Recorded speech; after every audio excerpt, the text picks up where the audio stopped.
Papa Squirrel at Papa Squirrel Tarot, on his YouTube channel, asked a question: which decks would you rebuy if all your decks disappeared? This is a really good question. If you want to see my answer, stick around and I'll show you.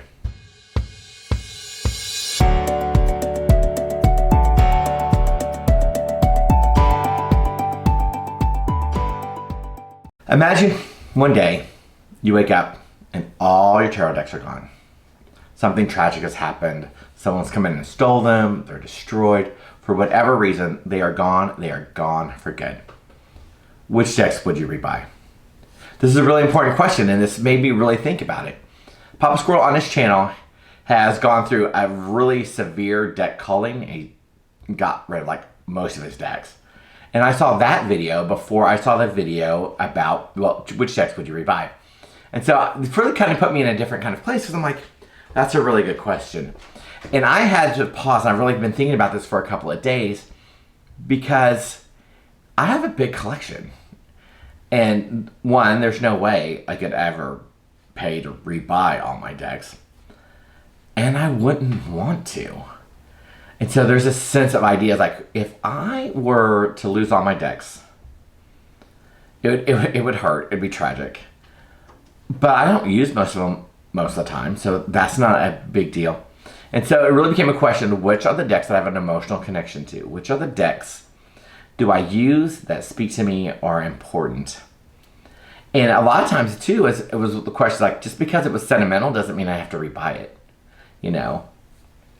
So it's interesting. So I love the idea of this question, and one thing that popped in my mind is I don't have to rebuy any decks that I already have coming on the way, because of a couple Kickstarters I've just bought, just SPAC'd and things like that. And so it's like, okay, well then that doesn't have, those are decks that I'm already going to acquire. I don't have to worry about it.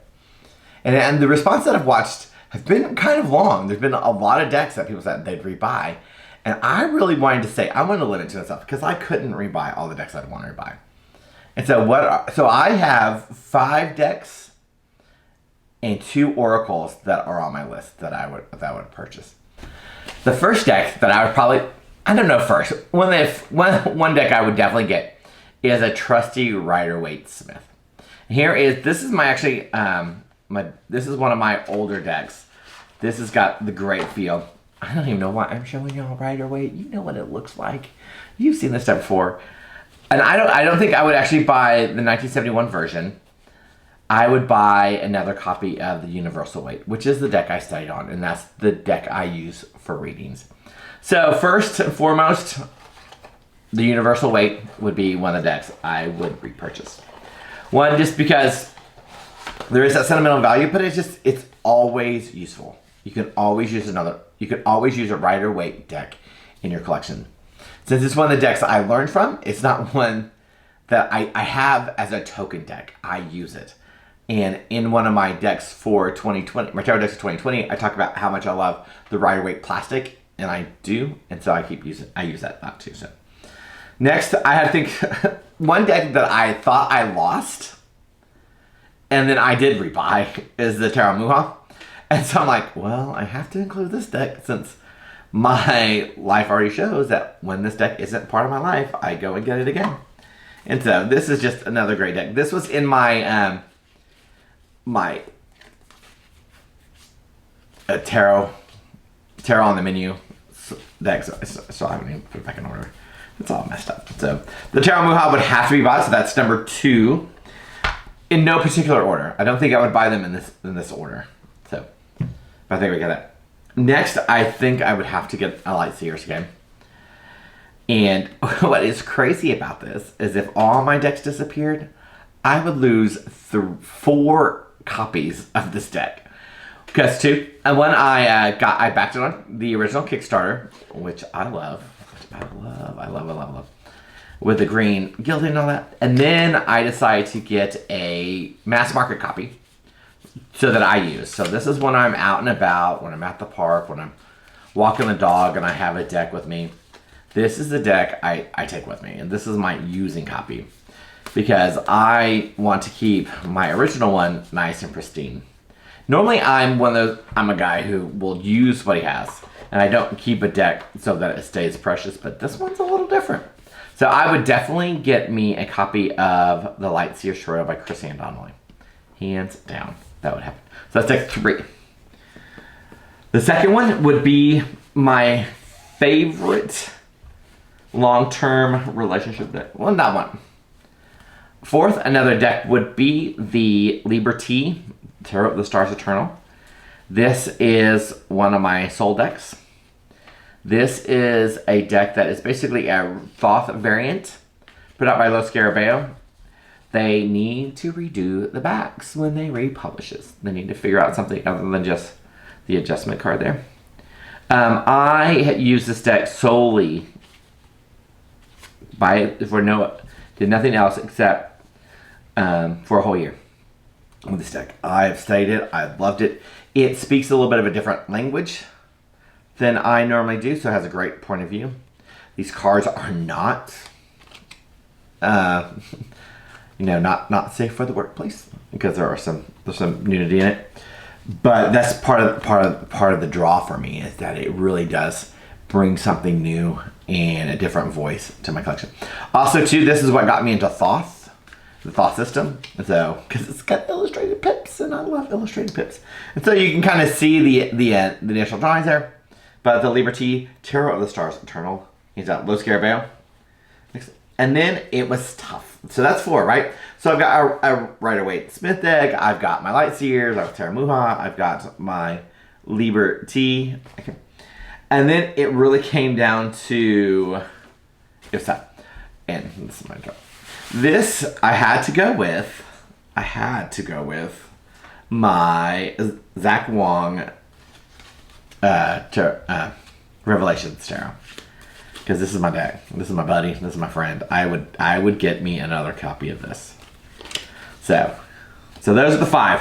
It was tight, y'all. It was tight whether or not Shadowscapes was going to make the deck. So, and there are other decks out there that I love that would find their way back in my collection. I would probably get another Deviant Moon. I would probably get another Shadowscapes. But these are the 5 that would find their way back to my collection first. So those are tarot decks. Also, they're all mass market. I really don't think I would spend a lot of money to repurchase independent decks again. There's some possible exceptions to that, specifically speaking about the Spirit Keepers Tarot.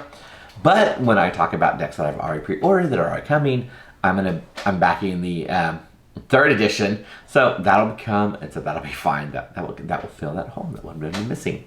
So it talks to oracles. There was 2, but these are both independent. I have raved about the Sovereign's Oracle more than once on my channel. Great little. I would get this if both my copies, because I have 2 copies, with the add-on decks were to disappear. Teresa would get a call, get an email like, hey, get me another copy. Because I would have to have this. This deck has to be part of my life. Which is why I backed it twice on Indiegogo. So the Sovereign Oracle is my first Oracle.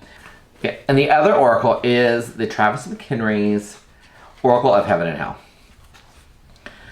I don't do a lot of angel work, I do a lot of demon work, but I love this deck. And this kind of goes a lot to what I love about the Revelations Tarot, because it does kind of upright and reverse all in the same card. This deck is spectacular. I use it all the time. And so he is almost perpetually has a Kickstarter going because he's super creative. And after the Tarot of Vlad Dracula, I don't back every one of his Kickstarters anymore.